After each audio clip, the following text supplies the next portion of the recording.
So this is for signups for food for next week. Last week, I couldn't find this clipboard and forgot to pass it around. And thank you. Everybody thank Marty, thank Deborah, thank, where's Kathy? Is Kathy as well. And just for helping us. But there's some spots here if you're willing to help bring something. Go ahead and pass this around. Ditto it. Well, we tend to do soup every week, which is great, fantastic. But if you'd like to help, that would be great. I left the clicker back here. Make sure it works.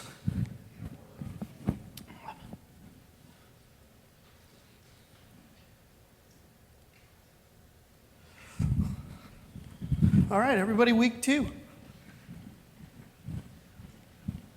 Week 2.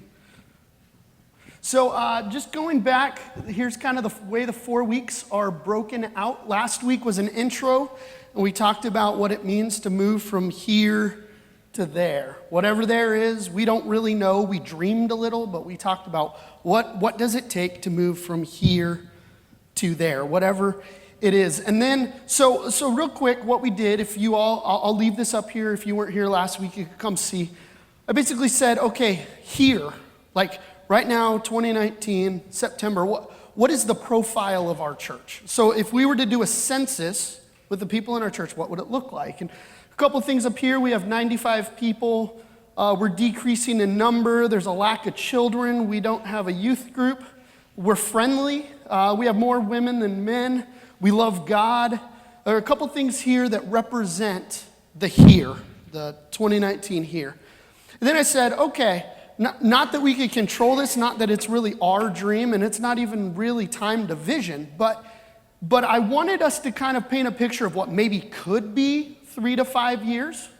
And so we have multiple things up here: larger youth group, families with young kids, diversity, elderly care will be important then, music for youth and children, expanding on the property, strong discipleship, strong staff, active in the community, programs in the day and stuff happening not just one time in the evening, maybe adding services because we've grown. And so what I said was I called this here, and we called it there, just to make it simple.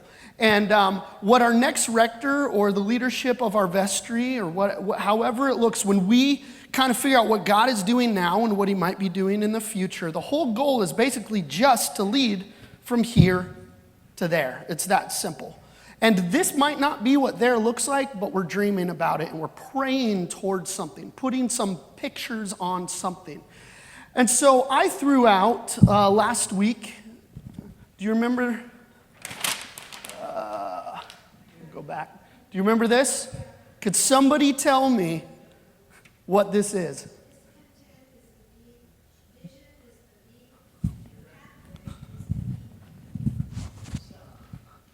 Yep. Hold on. Repeat that in the mic for us, just so everyone could hear you. The D is discontent. V is vision. P is pathway. Yep. Sums up into a greater than resistance. Okay, so here's what this means. So it's really, I'll say it's, from what I know of leading people, it's really impossible to lead somebody from here to wherever there is unless the first thing people feel is discontentment. The sense of we cannot stay here. It would be detrimental to stay here. If we stayed in here, whatever here is, we can't. So until that is felt, you're not going to be able to cast vision. And the vision has to be crystal clear. And then the pathway, clear pathway of what the steps are towards that vision. If all of that is greater than your resistance, because you will always get resistance, then there's a green light to move forward. If your resistance is greater than your process here, repeat step 1, basically. Surrender to God and then repeat step 1. Because you always get a resistance, but if your resistance is greater than this process, then what that means is that not enough people are on board. That's basically what that means. And so I talked about the process, and I asked these questions here. We talked about Lewis and Clark. Are we called to be Lewis and Clark and continue the mission? Are we called to be Denver or Cheyenne and not move forward in our mission? Or if we're called to move forward, am I, and I've turned it to us because it's something that is between us and God, and we can't really force anybody in this process. We're not going to force anybody in this process. Are we discontent enough with where we are now that we can't stay here? And that's part of what we need to ask. Now, here's what I want to do. I'm going to go backwards because I'm going a little out of order. And I just want to ask, over the last week or so, because God's awesome, and is there anything resonating in your hearts? Is there anything that maybe struck you last week that you've just been kind of sitting on that you're willing to share? Maybe 2 or 3 people?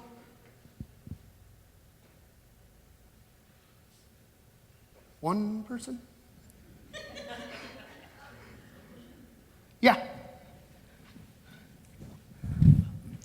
Well, it comes to mind for me that there is a real possibility that the discontentment is not an issue that we have thought very much about, and this congregation, I think, needs to apply that in our lives and say, are we really discontent enough to take and make a decision about where we are going and the reason why we're going?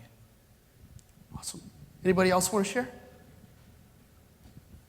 Yep. This is sort of sad and sobering, but we know we have a number of people in our parish. We've lost some people, and we have others who are ill. And for me, part of discontent, well, there's sadness, but we can't stay where we are because we are really, really getting older. And, we could die, we meaning collectively Wellspring, if we don't realize we have to move forward. Maybe one more? I'll do 2 more. Mark, do you have one more? If not, don't. But, okay, I'll hand it to Joe. I didn't know if you had one, but here, pass it down to Joe for me, if you would.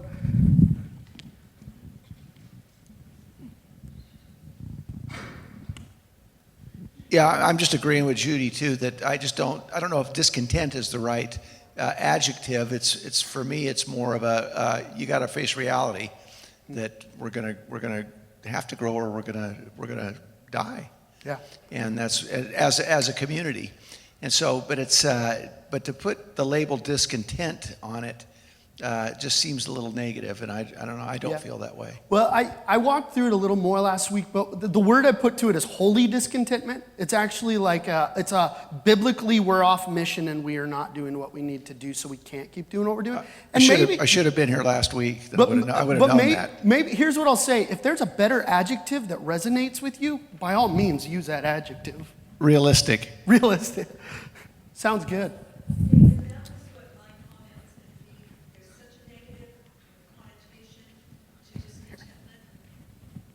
There's such a negative connotation to discontentment, and when I'm here, I'm not discontent. Yeah, you love the... I do. Yeah. I'm more concerned, and maybe it needs to hurt more for us to get moving forward, but I stumble over the word discontentment. Yeah. I'm totally open to a different adjective, and as we process, if there's one that helps, totally open to that. I totally see. Thank you. Thank you. Resistance. Well, I would say resistance is part of people pushing back once you cast vision and give. And so we need to realize that resistance is part. What we need to get to a point is maybe we need to put an R for reality or facing reality. Maybe that's a better way to put it. Yeah.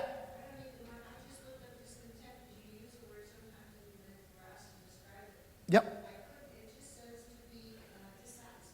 It just says to be dissatisfied. Just says to be dissatisfied. Okay. Yeah. Okay, Bill? Okay. Susan asked the question last week. Uh-huh. She says, I just want to be able to know how to communicate with my neighbors Yep. or my people that are post-Christian. Yeah, I've been affected by that reality. Yep. I think until we have and maybe we do, a desire to take Jesus to the world, not just to build the church so we don't die out. Who cares? In reality, who really cares whether this building is no longer inhabited by Christians? What we care is that we have a Christian family. At least I think that's what we want, is a family that will be willing to go out and say, hey, the answer for your problem is not psychology or this or that. It's getting to know Jesus. Yeah. Can I help you? Yep. What can I do to help you? Yep. And So today, I'm going to talk about our mission and how that is our mission. But the fourth week, I'm actually going to unwrap some practicality around that based on the temperature of our culture. So I will be digging into that and hopefully prodding on that a little bit. Some today, even. So, yep. Is that good? Yeah. I have a Bible I carry with me all the time. Yeah. But it's on my phone. Yep. So, and I don't know how many people do that, but yeah. Thanks so much, Bill. I want to move us forward just for the sake of time. There's a lot that I have tonight. However, here's what I'll say. Let me get. So this is today. Date your model, but marry your mission. Kind of fun play on words. Today I'm going to say the same thing a ton of different ways. So if discussion leads that I have to forward through some slides and not share some of those metaphors or stories, I'm totally fine with it. But I want to define some terms here. First of all, if I were to ask, what is the mission of the church biblically, how would you answer that? Go forth to all nations, baptize, and make disciples. Yep. So what I would say is that the mission of the church at large, globally, and here in America and this side or the other, it is the Great Commission and or some form of loving God and loving one another. So what I would say, and I've worked with many different churches and discussed things with many different churches. If a church does not have that as its mission, it's biblically not moving on its mission. So that's the first question. Then we have a vision. We talk about a vision, and I'm not going to really unwrap this in the class, but a vision basically is what's our contribution to do that. So in a minute, I'm gonna quote Andy Stanley, who's Charles Stanley's son, and their vision, which is how they contribute to the mission of the church, is just say, we create churches unchurched people love to attend. It's just that simple, that clear of how they contribute to the Great Commission. But then we have models and methods. And what models and methods do are they are actually the means to the mission. So a model or a method actually is the way in which we live out our mission. Are you tracking with me? So anytime we pick a model, so for instance, I'll go back to this one. Andy Stanley says we live out our mission through our contribution, which is a vision, and the way we do that now is our model through groups. So they believe discipleship through groups. Everything they do is to connect people into a small group. That's what they've decided and how they've decided to pick a model that helps function within their vision and their mission. Are you tracking with me? So the model and the methods are the way in which a church decides to play out their mission. Here's what I will say, is that who we are is first and foremost God's people on mission. So we hear that term a lot. This is who we are. This is our DNA. First and foremost, as a church, we are God's people on mission. If anything else comes before that, we're off mission. Are you tracking with me on that? So biblically, we are God's people. When we worship, we are formed to be his people, and we are on mission to live out the Great Commission in the world in which we live in. So for Lewis and Clark, what was their mission? Find the Pacific Ocean. That too. But what was their method in doing so? Up until the Rockies, it was canoeing. That's right. Yep. And so their mission was to find the Pacific Ocean, specifically, and their method was through a canoe. And so they had to ask, are we just canoers? Or are we on mission? Because at a certain point, if they say, no, we're just canoers, they're going to give up at a certain point. Because their method and their model had to shift in order for them to live out their mission. So real quick, I'm going to watch that clock because things could get dangerous quickly. I was at a church in San Jose for 5 years, and when I was hired at this church, they used to say, we are a church who does things that other churches don't do in ways that other churches don't do it. That's who we are. Well, the problem wasn't that worked for them in 2000, but once other churches started getting creative and trying to get hypey and this, that, and the other, a lot of bigger churches had more budget and finances to throw at their own creative ways, and so it became less noticeable to the community. Well, then the challenge was put, well, why don't you make what you're about discipleship? And trying to get on mission. No, it's about discipleship, but that's not who we are. We do things other churches don't do.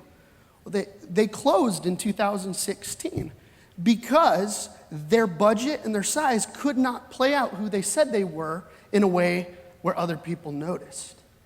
When in all reality, the church was called to make disciples, not about being creative and hypey and this, that, or the other.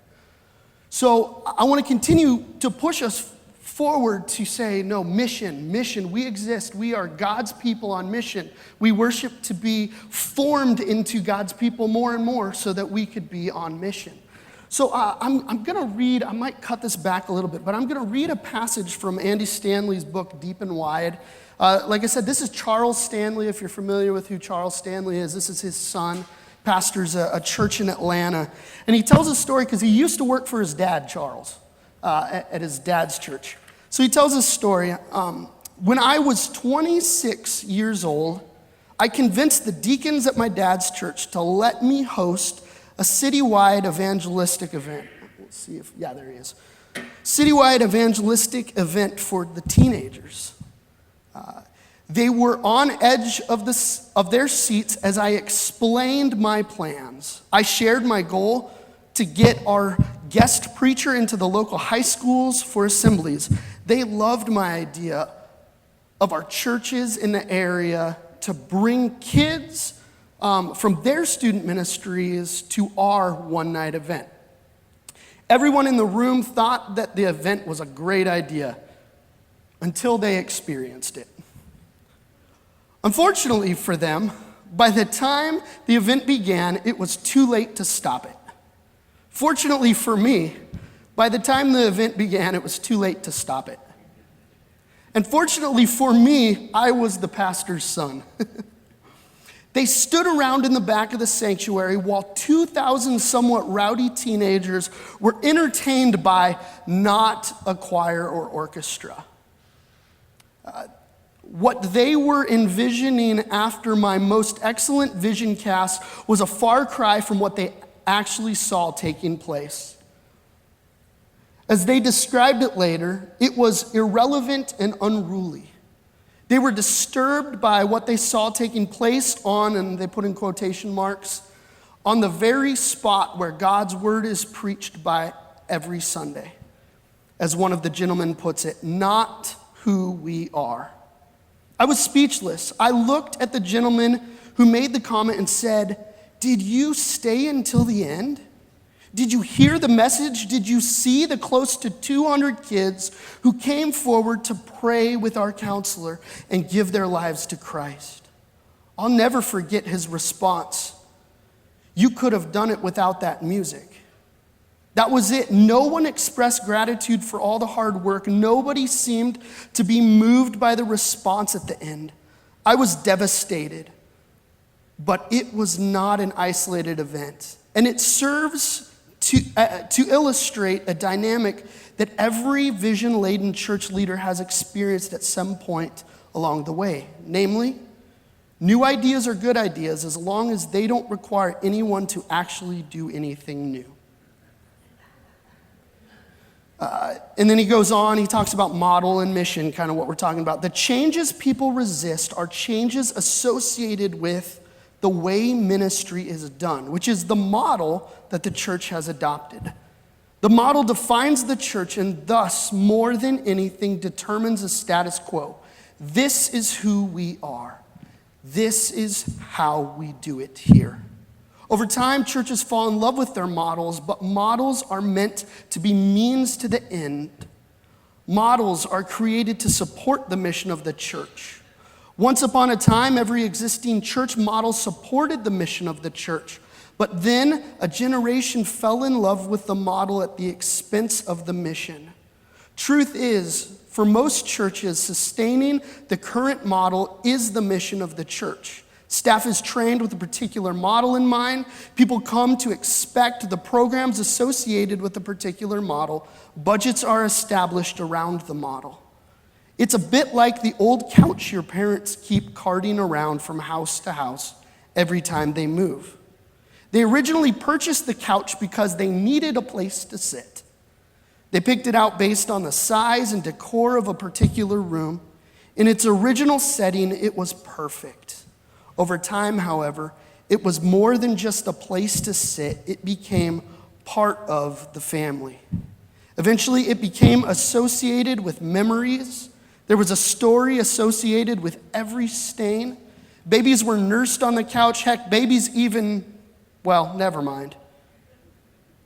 Point is, they became emotionally attached to a piece of furniture. And when it came time to move, in spite of the fact that it didn't really fit the new house or the new decor, they put it on a truck and took it with them. And a few years later, they packed it up and moved it again. And now it's faded and torn. It's nothing attractive at all, but they just can't part with it. And he goes on and on. I love that story of the youth event, just me being a youth leader in the past. I have many stories like that. They're like, why did you rewire, this, that, and the other? And, but anyway, hearing that, what's resonating? What are you thinking about? What do you appreciate about it? What do you disagree with about that? I'd be curious what you're thinking. Very relevant. Here. Pass it down. St. Paul's to Wellspring, from 9th Street to here, and we have not changed a bit in anything we do. So I think, if you're gonna try to appeal to other people, because the world's changing, and people of faith are changing. So we need to find some way to adapt not only to them, but also our own church ways we do things. Okay. Anybody want to add a thought? Well, I guess on a positive note, when we did leave St. Paul's, we really had faith and trust in God that He would provide everything. Absolutely. Or He wouldn't have asked us to leave. And the windows weren't important, and all of the glitter and what have you that we left behind, that's not what it's really all about. It's about the hearts of our worship. Yep. Yeah, I love that story, by the way. I think that the story of leaving St. Paul is absolutely relevant to to what I say I haven't walked through it, but what you all, many of you all, have walked through in understanding the feeling of like, oh no, we need to move forward, something has to change, and being able to put things in compartments and be like, you know what, that's not important, we can let that go. Oh no, that's important, or and it's about the people, the family of God gathering and being on mission together. So yeah. David, I just said the way we do business Okay. needs to change. It's not the windows, it's not the building. Okay. If you have something, if not, that's fine. I just don't like using a microphone. You what? I don't like using a microphone, Okay, that's fine. but it's okay. Not everyone will hear you if you don't. But So just listening to that, I get what he's saying, and I agree with a lot of Yep. that, and in a lot of cases. But, I came to the Anglican Church at 17 because I was tired of everybody else changing. That's not, I get you have to change for some things, but I would encourage people not to be like, okay, well, whatever, just Yep. change so that we get kids in here. And there's a lot of people my age that have come back to traditional liturgical churches because we're tired Yep. of the situation he was describing. Yep. As teenagers, you're just flooded with these opportunities, and it's tiring, and in my opinion, it's kind of worthless sometimes. Yep. But, I get there needs to be changed, but not at the sake of leaving everything that is good, true, and beautiful behind. Yeah. What if I were to tell you that's not the answer? Like leaving it. As a matter of fact, I'm talking about this the fourth week quite a bit. A lot of people are actually moving towards liturgy because in a world that is so quickly moving, there's actually stability there. And so the numbers of people my age and younger moving towards liturgical churches is actually heightening. Like a lot of them are leaving evangelical churches, this, that, and the other, because there's stability in our liturgy that's past the test of time. So, yeah. Yeah, I agree with Deborah that I think young people that I've talked to, I don't know why they don't come here. Maybe they will, but they want communion. They want scripture reading. They want a sermon. They don't necessarily want a 45-minute teaching. They want to hear a message that gives them hope. But I don't. Yeah, I don't feel that we need to be what we're not. I think the history of this church and the tradition, the liturgical tradition, is not what we need to change. Anybody? Well, I don't know. I don't know what the answer is. Yeah. I'm not saying I do, but it's. But there definitely is. I use the word vibe when I go to some place where people are drawn to. Yep. There's a vibe about a place that makes you feel at home, and that's something that we have had here in the past. Yep.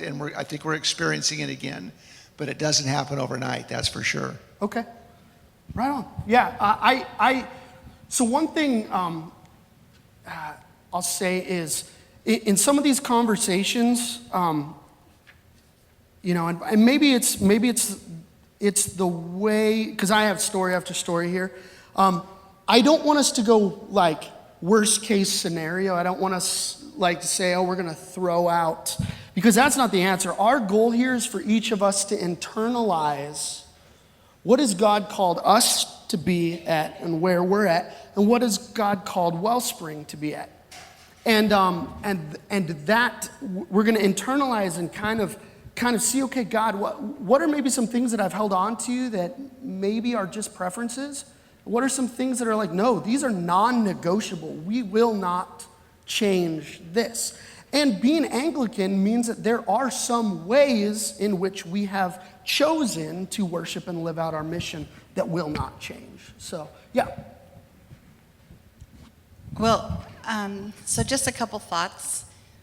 The thing that resonated with me, just to kind of get back to your original question, was new ideas are great as long as nobody has to do anything new. And to me, that is just the epitome of futility.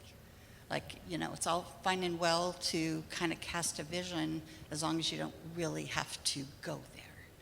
And that's sort of, and so the other thing, I don't want to belabor that too much. The other thing is that what I'm hearing is a lot of fear, and I think change, it can be fearful, but I don't think change has to be fearful.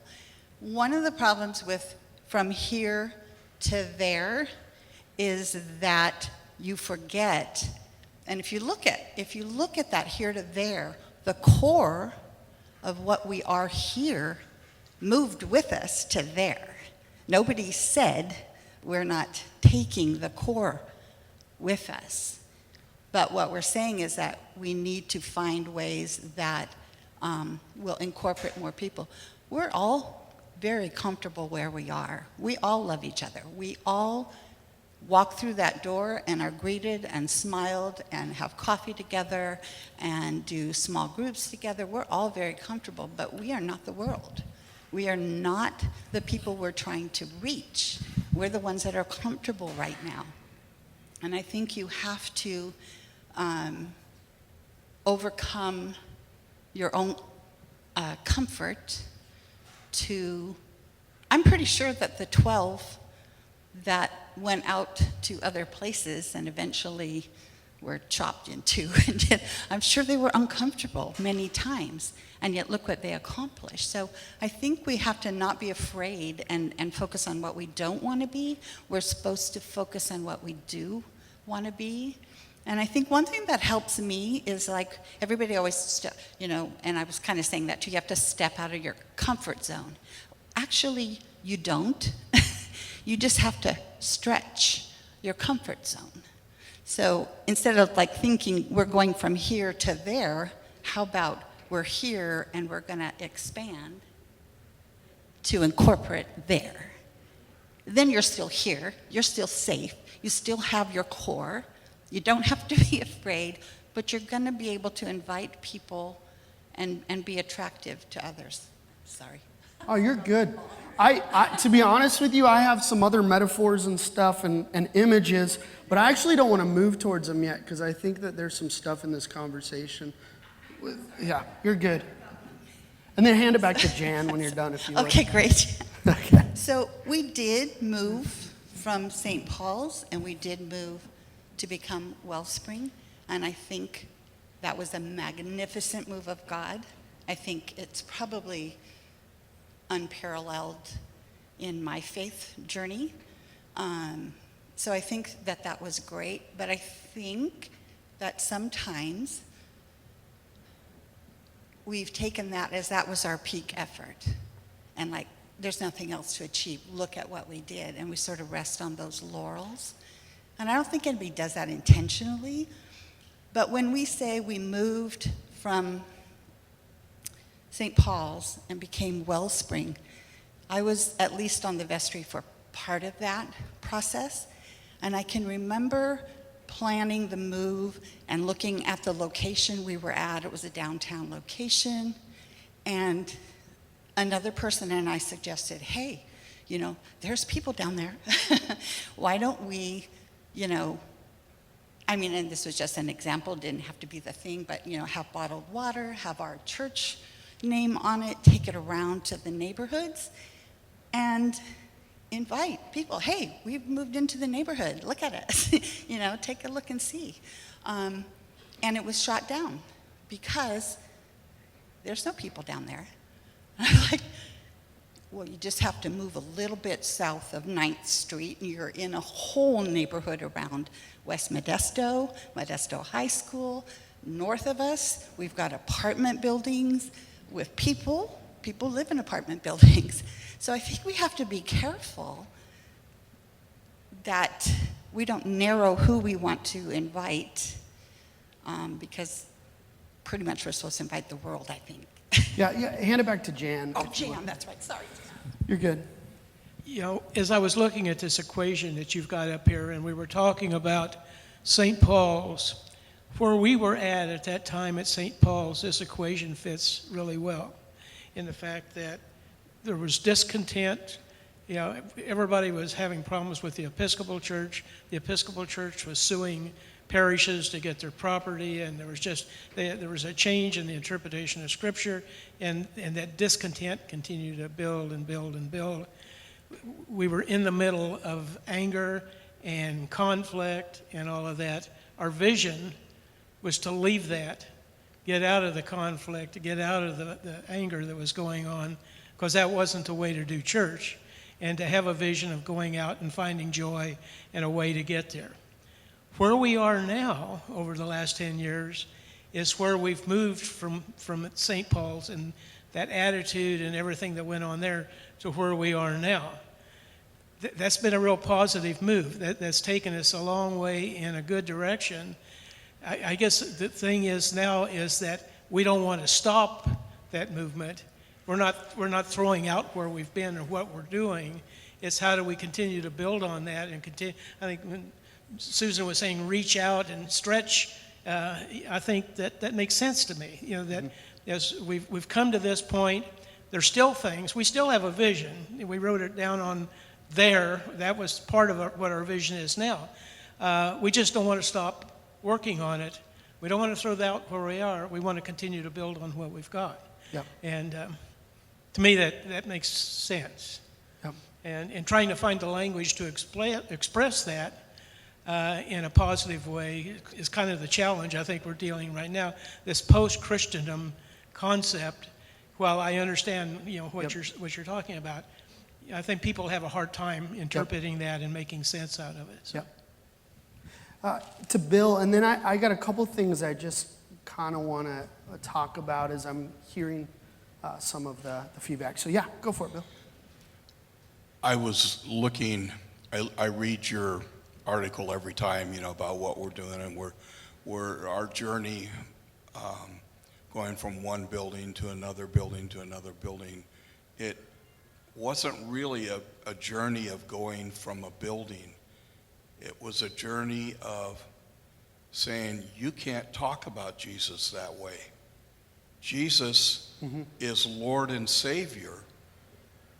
We want to be someplace where, we don't care where, we want to be someplace where we can worship Jesus Christ as Lord and Savior. Yeah. We didn't set our goal on a building like this. We set our goal on being able to worship Jesus. Yeah. And anything shy of that, we can do what we're doing without being in this building. But we can't do what we're doing without being tied into Jesus. Yep. And I know you guys all know that and realize that and believe that.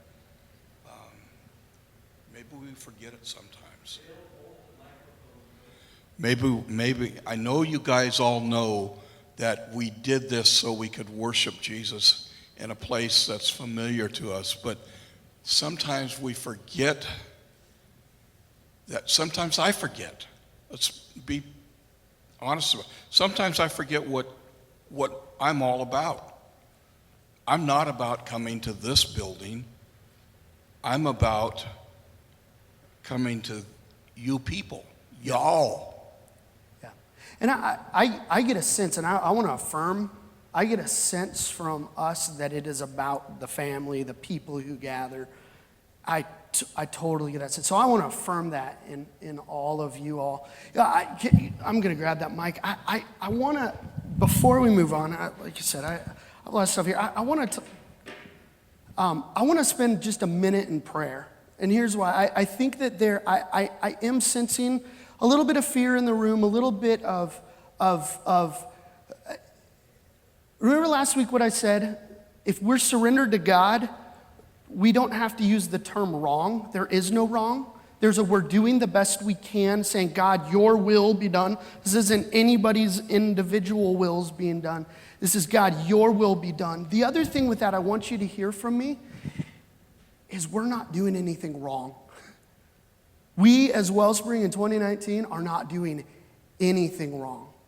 So we need to not hear that, communicate that, this, that, or the other. What we are doing is we are continuing on the journey and seeking God for our mission as a church, as Wellspring Anglican Church. So we're not doing anything wrong. Nobody's saying, hey, everything we're doing is wrong. Let's throw it out. We're not saying that. What we're saying is, God, continue to complete what you've started in us and allow us to surrender to your will and what you want for Wellspring. Is that a deal? Are you with me on that? Okay. Let me just pray. I have a ton of images and stories and stuff, but I think if we don't address that fear is real, and my creative mind, when I'm fearful, goes to the worst possible scenarios of stuff. I wind up hearing things that's not being said, and I just want to address and just say, I hear in the room that there is some fear, but I want to call us to say, God, you've taken us this far, and you have called us to something, and we are seeking you for what that is.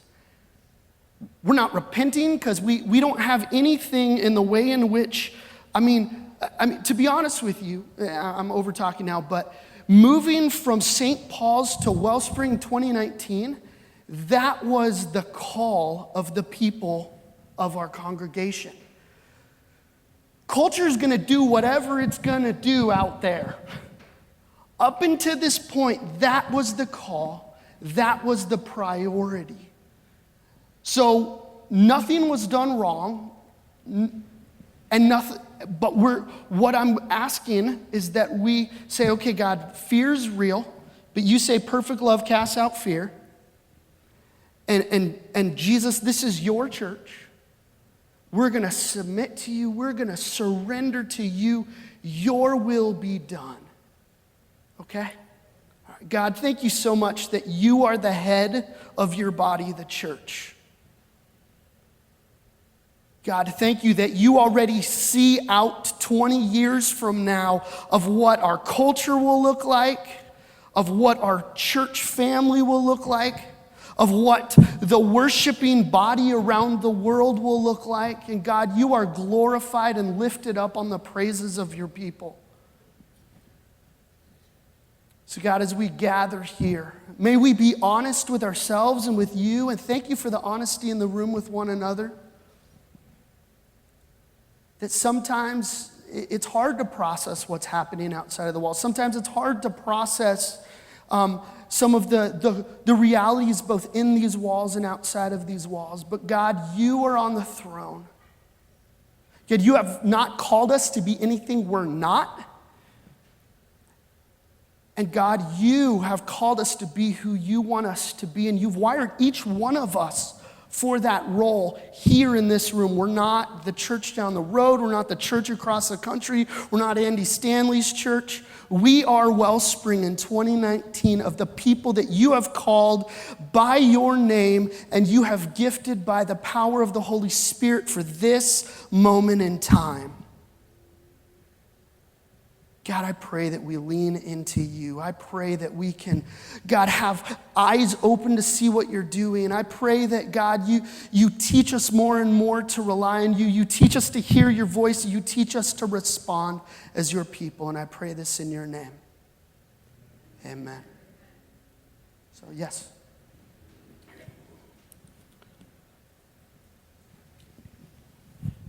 Years ago, when I was outreach coordinator for a church in Tucson, we were trying to start a ministry of going down to the part of town where the homeless stayed, vice versa, all this stuff, doing soup kitchens and getting the congregation on board. The congregation was very upscale because it was to the north of Tucson, so it was, we don't want to, affiliate with those types of people. So what we did as an outreach committee is we transported some of those people, the homeless, whatever, to St. Philip's in the hills, meaning the name is prestigious, and let them mingle. They came to the service, and they mingled with the congregation. So that once we put a face to what we were doing, then the congregation relaxed and we were able to participate in soup kitchens and do this and that. And I remember one night at the soup kitchen, and I was working and I had my son Jeff with me, who was very young at the time. And I was back in the kitchen and he came running back and he says, "Mom, there's a man in a suit in the line out there. What's he doing there?" And I said, "Just because he has a suit on doesn't mean he has money for food." Oh, and so it was just, but things like that. And that was the fear that we addressed, and that was the way we dealt with it. And it seemed to have worked at that time. Wow.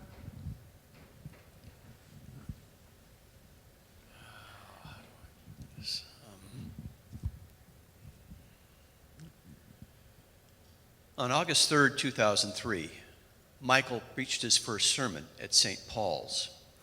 Does anybody remember the name of the sermon? Change is inevitable except from a vending machine. And I remember that distinctly because I'd known Michael at St. Paul's when we were over on 17th Street where Stanford Living Facility is now. Ralston Towers, that's it. Ralston Towers is. And the reason I remember it so distinctly was because that afternoon I went to see my wife who was in the hospital. And when I saw her, she had been intubated without them notifying me. And I had to let her go the next day.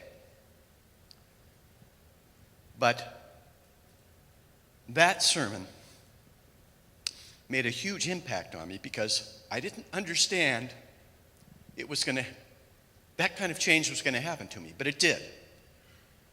And I thank God that He was with us because at that time, I don't know how many of you read Never Silent? Mm-hmm. Thad Barnum? Yeah. Yep. And I think back to that time and what was happening in the Episcopal Church. My middle name is Griswold, by the way. No relation to Frank, thank God.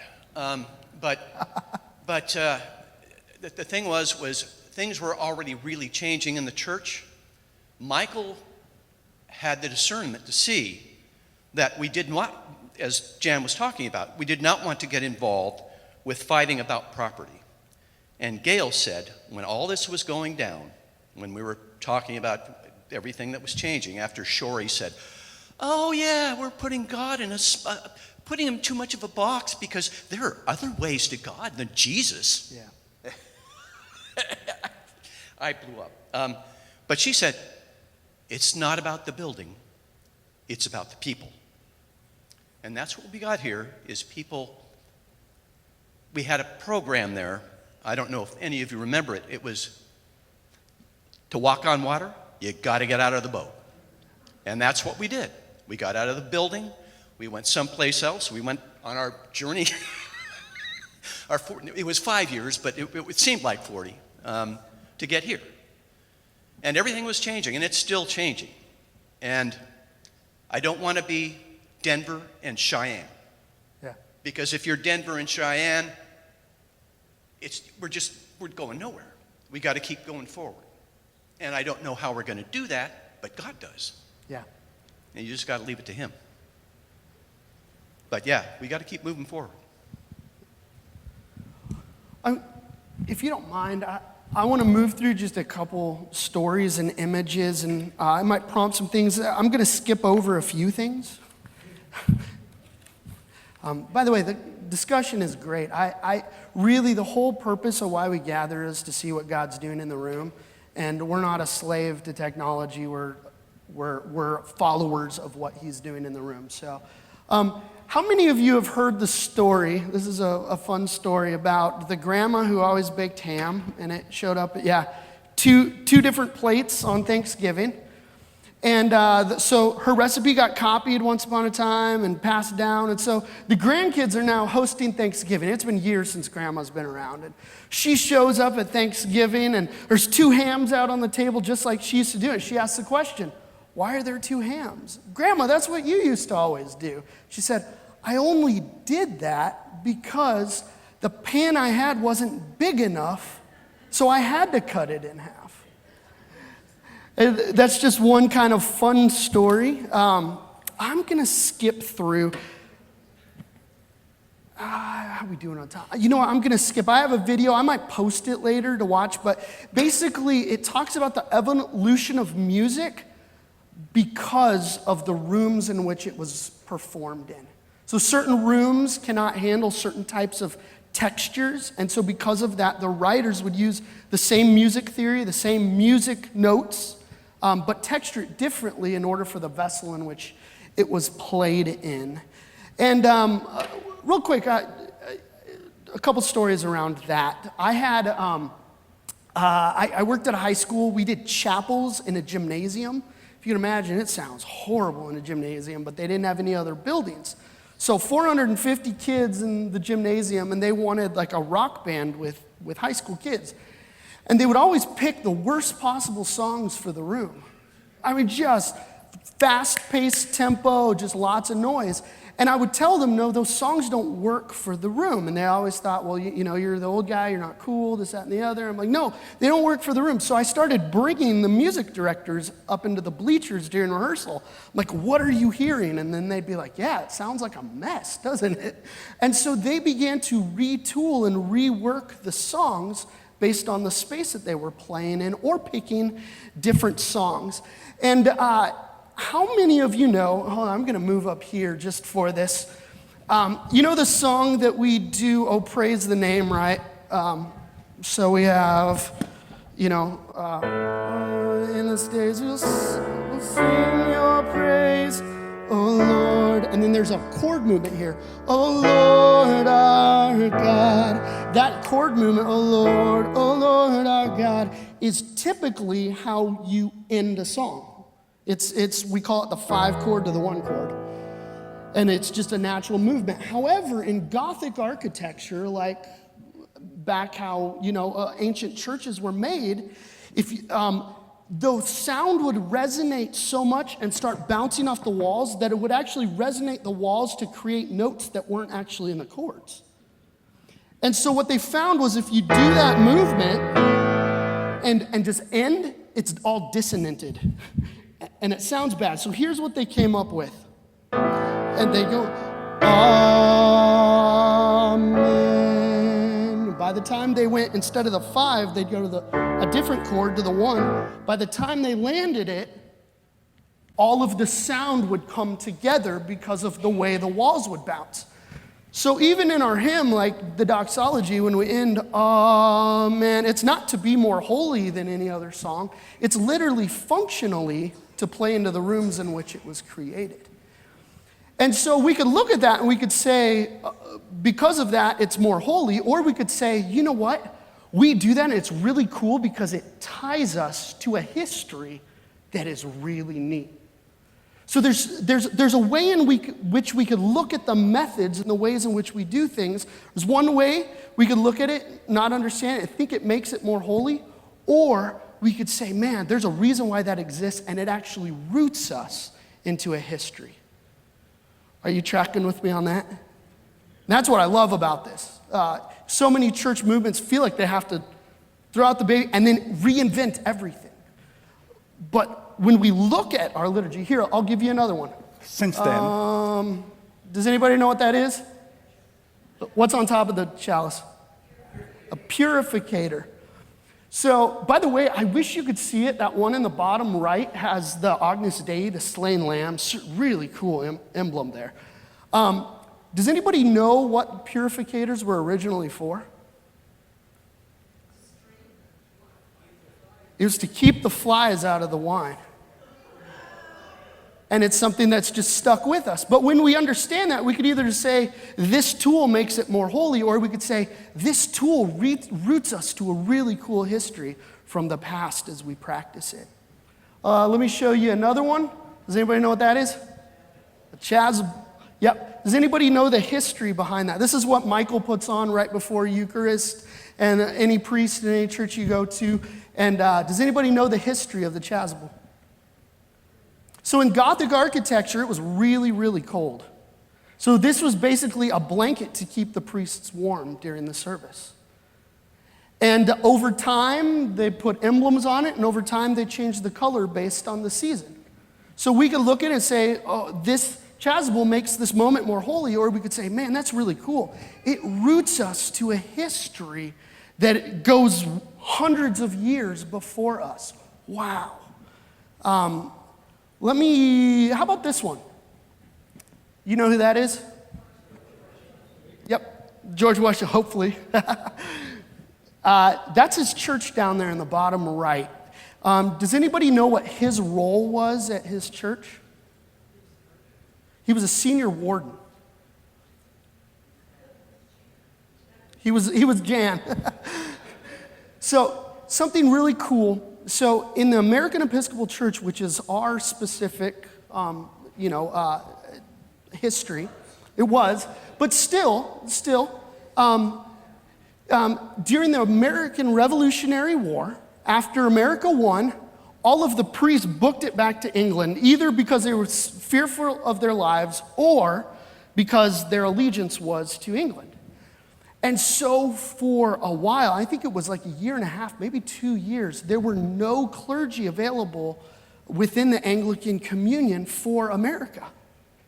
And so they had to learn to survive on their own, and then eventually went through Scotland for clergy and ordination.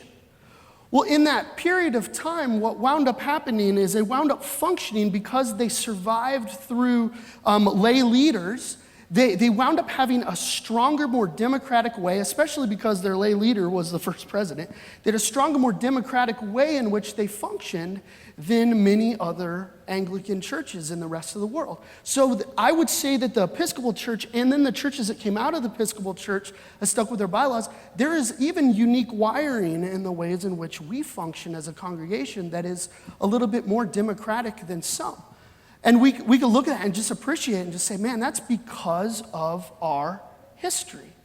And when it just helps us just really appreciate it and be like, man, that's really, really cool. How many of you know what this is? Deborah? Yeah, this is a compass rose. This is the Anglican emblem. Has anybody heard this term before? Yeah. Yep. Yeah, what is, it's the Via Media. Does anybody know what that is? The middle road. So part of our history that's unique from the Catholic Church is that England, they were part of the Reformation, and they had people, I'm giving a very simplistic overview.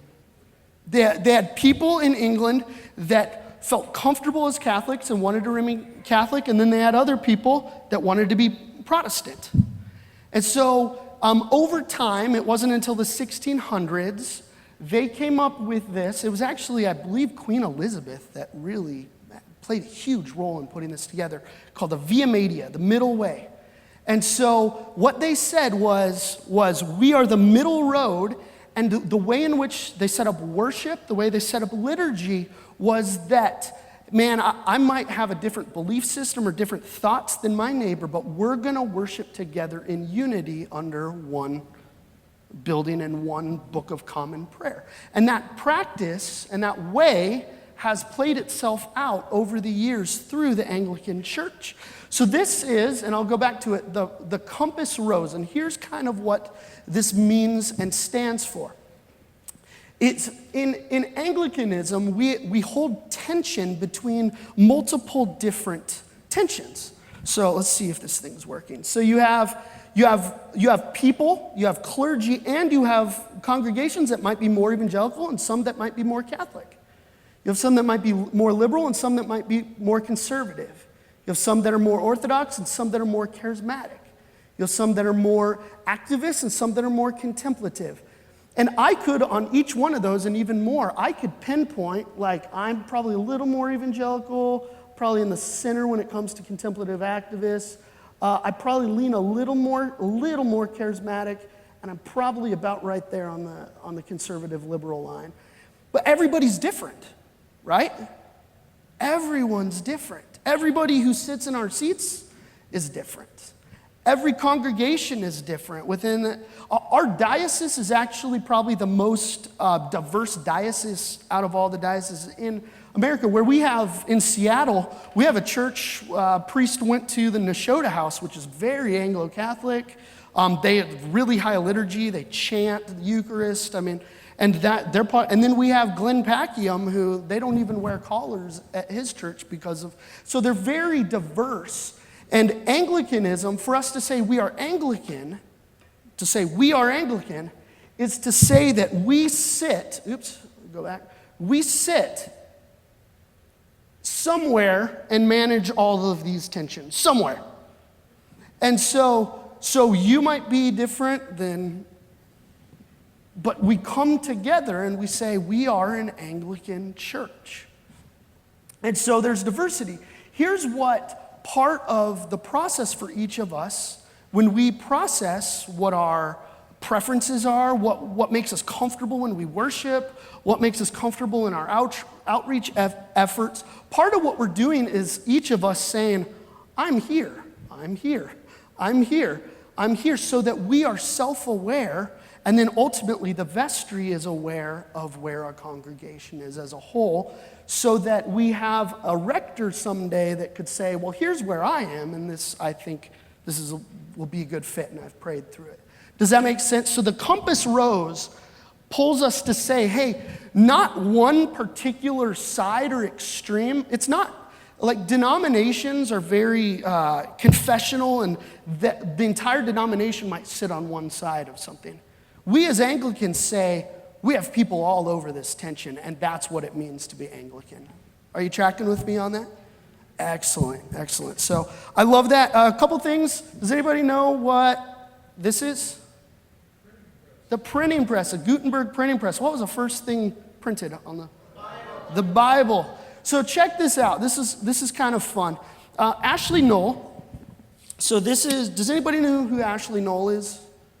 He's he PhD from Cambridge, MDiv from Yale, priest in the Episcopal Church, but he also is a consultant to the ACNA, the Anglican churches in North America. And he's one of the world's leading Kramer scholars. So Thomas Kramer, who was our first Bishop of Canterbury. He states, and he brings up in the first chapter here, that what propelled the church forward during the Protestant Reformation was that they could get Bibles in the hands of every person, and they could worship together in common vernacular in which they could print all that out. And so one of the things that has continued on, and this is why, we have 1662, we have 1928, we have, 1979, we have, now 2019, is that out of that same heart, we will continue taking the liturgy that, as my friend Glenn says, has been scrubbed with a brush of time, and what we will do is we will continue to print it so that we could worship in common prayer in our common vernacular. And one thing that's really unique, too, about the Protestant Reformation movement is, they were putting out material like the Beatles. Like the Beatles, what they had, like 26 number one hits in their period as a band. They would just put out material left and right from the printing press, the Protestants would. It took the Catholic Church 50 years before they adopted that technology. And by that time, the Protestant Reformation caught on like fire because of that form of technology. And we sit now in a time where we are in one of the biggest changes in technology and communication in 500 years. I have a telephone in the back that is streaming live on Facebook, and the phone itself is a more powerful computer than the one that put people to the moon. And so we have those tools at hand to spread the gospel like wildfire. And it's an exciting time. I'm going to move us forward some more. I was going to talk about Bruce Lee. I'm a huge fan. I'll save that for another day. Okay, so a couple things. I want to get us into the Bible to close us, because that's our authority. That's what we sit around. And I'm not going to read the first passage here. I'll just tell the story for the sake of time. But Israelites are wandering around in the wilderness. They're complaining, and God sends snakes, bites their ankles, and some of them are dying. And God says, hey, Moses, put up a bronze serpent, and all who look on the bronze serpent will be saved, right? And so they look on the bronze serpent, and they're saved. Fast forward 700 to 800 years. So now you have multiple kings, and you have a guy by the name of King Hezekiah, and he's a good king after not so good kings. He's a very good king. He becomes king at age 25. And so 2 Kings 18 talks about King Hezekiah. It says this, he did what was right in the eyes of the Lord, just as his father David had done. He removed the high places, smashed the sacred stones, and cut down the Asherah poles. He broke into pieces, listen to this, the bronze snake Moses had made. For up until that point, the Israelites had been burning incense to it, and they named it Nehushtan. So here's a little, this is from Mexico, artist rendition. It's weird how it's supposed to be Bible times, but they look like conquistadors. but this is of Hezekiah smashing that. So 700, 800 years after this moment with Moses where God moved, they had taken it with them as a moment to remember what God had done, but it had turned to become the object of their worship so much that it had to be broken and thrown out with the other idols. And the whole intention of this, and I love how the Bible works, I love how God is John 3:14, it's foreshadowing Jesus. Like the whole purpose of this is to foreshadow Jesus. John 3, he's talking to Nicodemus, verse 14, just as Moses lifted up the snake in the wilderness, so the Son of Man will be lifted up, that everyone who believes may have eternal life. That is the mission. That is the purpose. All that foreshadowed who Jesus is, and if it stands in the way, it's worth us looking at and praying through and considering. And let me say, methods are not, we don't have to throw them out. That's not, I'm not saying, nobody's saying throw them out. What we need to do is we need to ask, are we saying that our identity is found in our mission and our methods are our best means to get there? Or have our methods become our mission? I want to close by just, here it is. This is on the back of everyone's sheet. And here's what I'd like you to do. Do this with pencil. Don't do this with pen. And I just want to invite you to do this. Everyone's different on this, and nobody's going to tell anybody where to place these things. But I want you to think about the things that you love, the things that make you feel comfortable about a worship space, about liturgy, things that when it happens here, you're like, oh, I love that happened. Or when you go someplace else to visit, you're like, man, I really missed whatever it is. Think about those things. And here's what I want you to do. I would love it, this is just between you and God, if you could write those things down, have those things become a bronze serpent. And just write them down in those columns, be real, be honest. Are these things just a preference? Or I'm like, it's a preference, it's not really a big deal. Are these a non-negotiable, something I'm like, nope, absolutely not. Like, I will not be a part of something that doesn't have that. And then, if you're going to put it in the non-negotiable category, write down why it's a non-negotiable. Because I think if you can't articulate a conviction or a reason why, it might actually be need to be in category 2 or category 1. And here's what I'll say about my category 3. I'll give you an example. I will never be on pastoral staff at a church unless it has a specific theology and doctrine around the Eucharist. Let me tell you why. Because I have been part of churches, worship in churches, work for churches, where it's about the band or it's about the personality of the pastor. And when you have a strong theology and practice of Eucharist, at the end of the day, you come to gather around the Word who became flesh and blood and dwelt among us, who is our Savior. And we celebrate that. That is the why. That's why we gather. You could have the worst preacher in the world and the worst musicians in the world, and you still gather around the sacraments and the elements. That's my why. You might have different things that you would put in categories, but I wanted to share that for non-negotiable, there's a conviction as to why it's a non-negotiable. Lastly, yes? So I can't really tell you that. I would just say whenever you are part of a church community, the things that you love or that make you feel comfortable. So it could be part of the worship service. It could be part of any programs. It could be part of, I don't know, the way I tuck in my shirt or don't tuck in my shirt. It could be really anything. Yes? If you want to, I would encourage you to consider what are some of the things that maybe and I think this is important for all of us to say, what have we made an idol? And it's not something that anybody needs to judge you about or this, that, or the other, but I think it's important to be honest about the things that maybe. Yeah. What?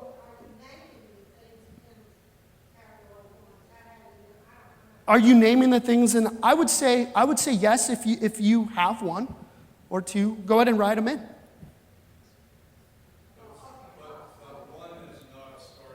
One is not necessarily a starting point, no. I would actually, I'm the type of person, just because I like clarity and stuff, I'm the type of person who would probably start at 3. I would probably start naming my non-negotiables and be like, this is a hill I'm going to die on, and then I'd go from there, so. Is this helpful? Is this not helpful? Okay. And the whole purpose of this, everyone's different. Again, nobody's saying be anybody you're not or this, that, or the other. The more self-aware we become, the better it is for us, but it's also, as we go into a time of assessment with the vestry, it also helps bring clarity so that it brings clarity through the whole process. So.